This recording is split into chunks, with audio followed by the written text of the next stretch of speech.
I have no choice. This is what you agreed to, Jonathan.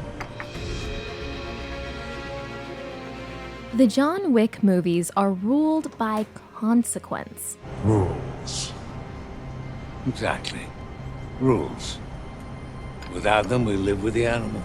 In this franchise, we can be certain that for every action, there will be a reaction, and for every rule that is broken, there will be a deadly consequence. You dishonor the mark, you die. You kill the hold of the mark, you die. You run, you die. This guiding principle applies to everything we see in the plot about a deadly assassin getting sucked back into the world he tried to leave.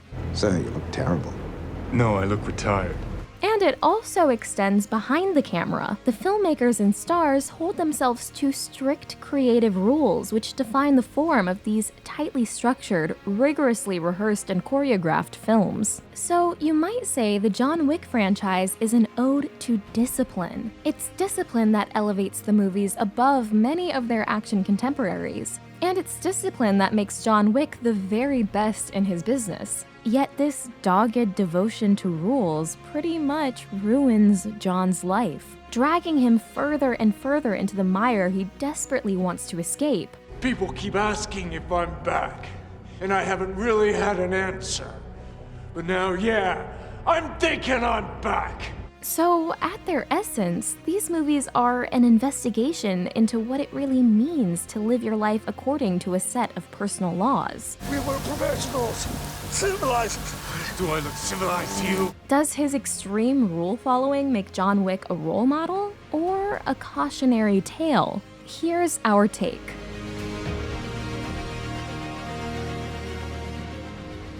This video is sponsored by Audible, the largest selection of audiobooks on the planet. Follow our link, audible.com/thetake, or text the take to 500-500 to get a 30-day Audible trial and get your first audiobook, plus 2 Audible originals for free.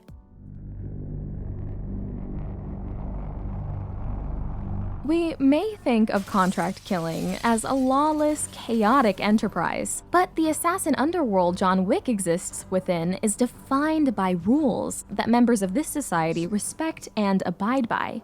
If they're willing to break the rules of Continental, double the bounty. In the first movie, we're introduced to the Continental, a ritzy hotel for assassins in which no business, i.e. murder, is permitted to be conducted. No business can be conducted on these premises, lest incurring heavy penalties. As the world expands in chapters 2 and 3 to include the mysterious High Table, we get more insight into how a myriad of archaic regulations govern the actions of every person in this ecosystem. And on top of this structure, individuals are bound by their word and the choices they made in their pasts. Markers, a form of blood oath that assassins swear to each other, must always be repaid. For a man to grant a marker to another is to bind a soul to a blood oath. The filmmaker's commitment to this central theme means that nearly every single plot development in the franchise stems from someone breaking a rule and suffering the consequences. 2 rules that cannot be broken, Jonathan. No blood on Continental grounds, and every marker must be honored. Once Viggo Tarasov's greatest assassin, John was offered the rare chance to exit this game. Suddenly one day, he asked to leave. It's over a woman, of course. On the condition that he kill all Viggo's rivals in one night. So I made a deal with him. I gave him an impossible task. To Viggo's surprise, John pulled off the impossible. So the agreement was honored. John would be left alone to live the quiet life. What sets off the plot of these movies is that Viggo's son, Yosef, unknowingly violates this accord. The bodies he buried that day laid the foundation of what we are now.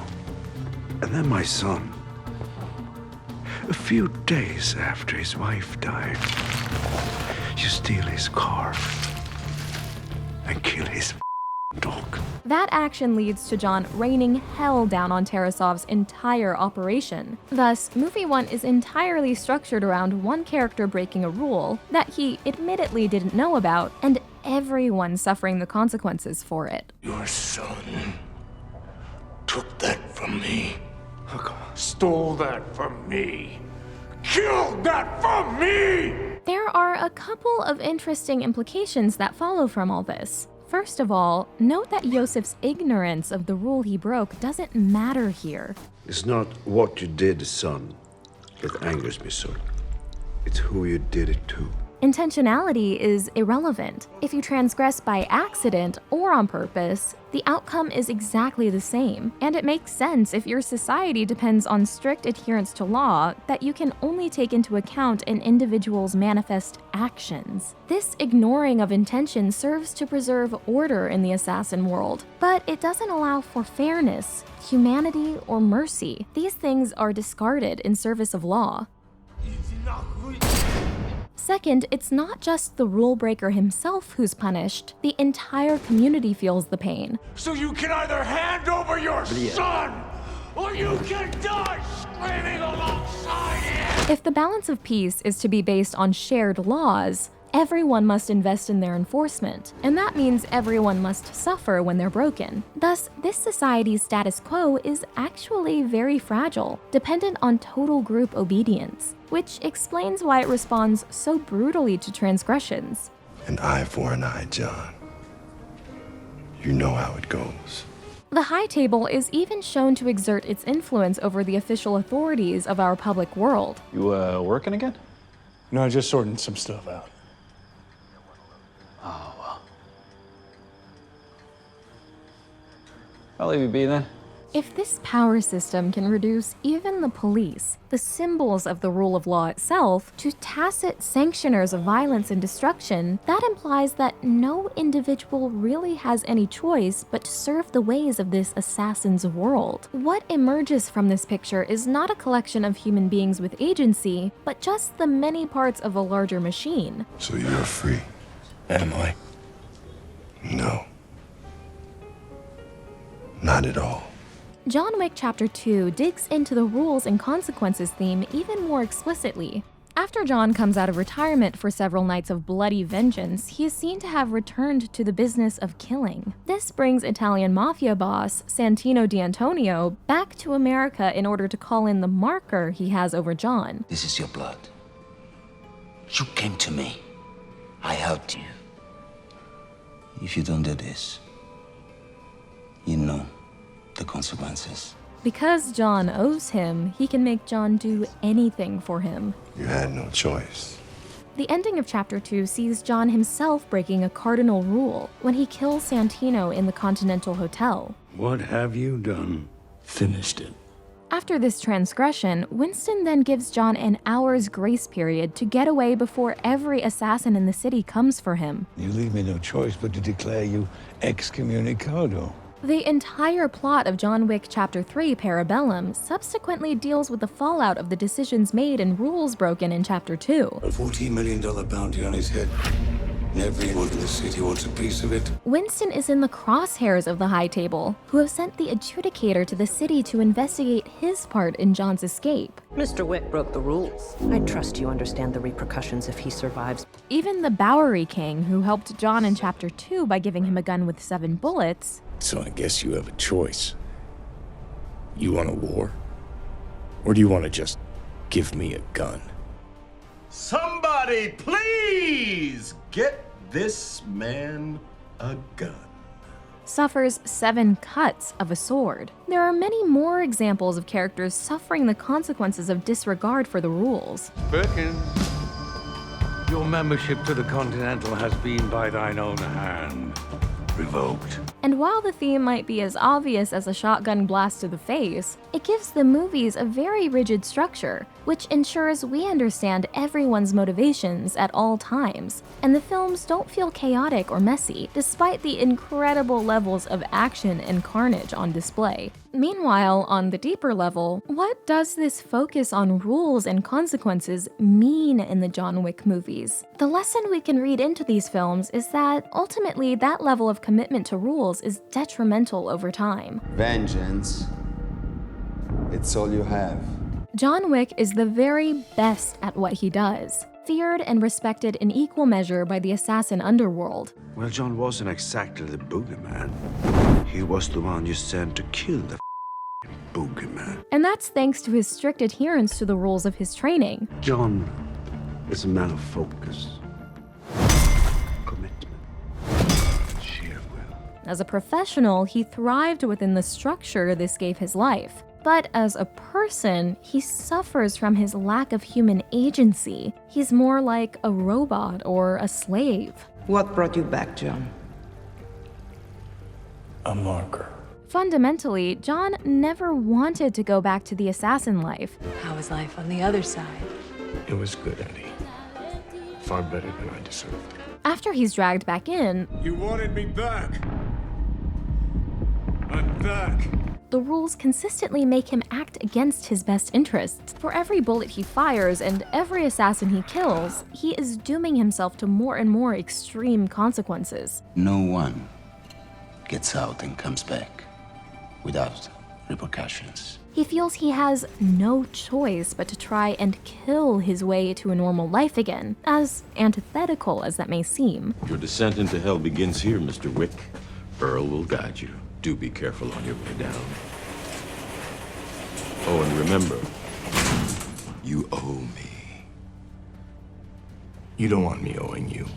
Yet, while John believes he has no agency due to the ways of this world, I'm not that guy anymore. You are always that guy, John. there's an interesting discussion to be had about how conscious he is of his own decisions and motivations. There's a part of John Wick it's like he doesn't care about the consequences in a way because he'll deal with it when he deals with it. Whether John is fighting for revenge or fighting for his life, it's personal.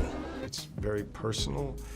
But John Wick kind of gets John in trouble. Reeves' take then is that John is reactive, not proactive, and is his own worst enemy, which implies that John does have a choice in all of this. Jonathan, just walk away. It's just that the course of action he chooses is bad for him. You should have just run away. You know what a Kamora will do to you. John is reacting to things exactly as he has been conditioned to by his assassin training. Whoever comes, whoever it is, I'll kill them. I'll kill them all. It would be better for his health and the health of everyone around him to defuse the situation by removing himself from the equation entirely. But in light of Reeves' comments, a deeper reading of his psychology could be that he has reawoken the demon inside himself, and subconsciously, he's driven by the fact that he enjoys what he does. You dip so much as a pinky back into this pond, you may well find something reaches out and drags you back into its depths. Some fans have dubbed John Wick an artist of death, and he's undoubtedly the best there is at finding novel ways to kill people. I once saw him kill 3 men in a bar with a pencil. He might tell himself he is doing all this for the memory of his wife, or simply to survive, or because he has to. But maybe, deep down, he's addicted to the violence and death. I think you're addicted to it. To the vengeance. John Wick could never truly live a normal life. The man, the myth, the legend. You're not very good at retiring. I'm working on it.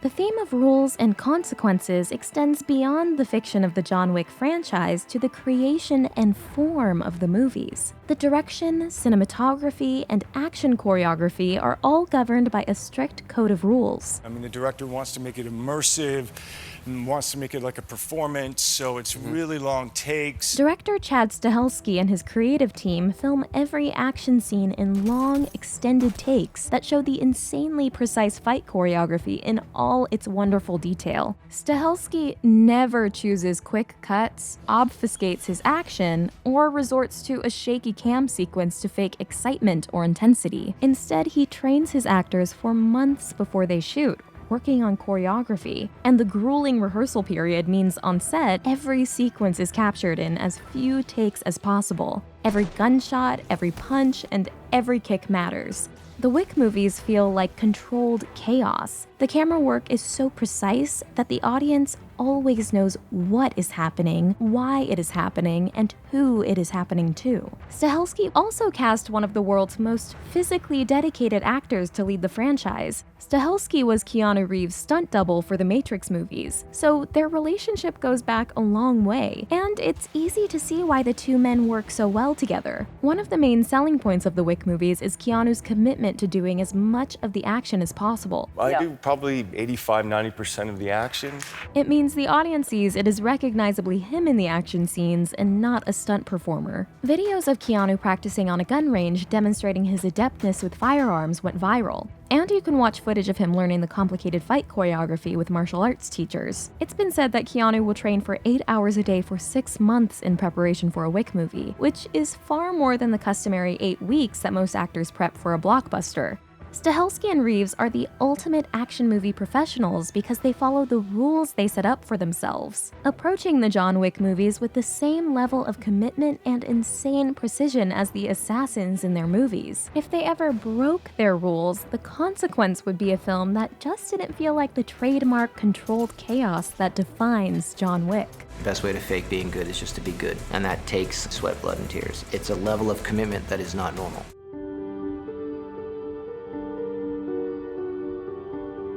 Fusion of form and content is the gold standard of creative work, and by embodying the discipline that defines John Wick himself, these movies stand apart from most of their action movie contemporaries. We might extract some professional advice from their example, too. Evidently, diligently sticking to a well-chosen set of rules lays the foundation for career excellence. Yet, the moral of the John Wick story lies in the personal implications that allegiance to rules and consequences has on a human being. What good does it do him to be the greatest assassin the world has ever known if he's constantly fighting for his life and desperately trying to evade the dreaded consequences of his actions? We can learn from John that while a code of laws will help in our pursuit of excellence, we should first step back and make sure we're pursuing something worth being excellent at. It may feel all-important to rise to the top of your field and chase machine-like technical perfection, but if what you do has a negative impact on the world, then isn't it worse to be better at it? Now, as I recall, weren't you the one tasked to dole out the beatings, not receive them? Rusty, I guess. This deadly killer is no hero. He's a warning to ambitious workaholics everywhere. An inhuman existence of cold rigidity and regularity will destroy you from the inside and from without, no matter how great you are at your job. This life follows you, clings to you, infecting everyone comes close to you. What John Wick needs is a little bigger picture perspective, to stop being reactive and feeling like he has no choice, because we're not robots. We always have a choice. Rules were made to be adapted and updated according to context. And if the rulebook makes no sense, then we shouldn't be in that particular game at all. Have you returned to the fold? Just visiting. This video is brought to you by Audible, the best audiobook service out there with the widest selection of audiobooks, period. One great audiobook you can check out right now on Audible is Educated. Tara Westover's memoir describes her incredible journey from being raised by survivalist parents who didn't believe in formal education to discovering a passion for learning that led her to Harvard and Cambridge. Audible members get to choose 3 titles every month, 1 audiobook and 2 Audible originals that you can't find anywhere else. And your unused credits roll over to the next month. Plus, you own your audiobook, so you can go back and listen anytime, even if you cancel your membership. So start growing your digital library with Audible today. Just click the link in the description below, audible.com/thetake, or text The Take to 500 500 to sign up now.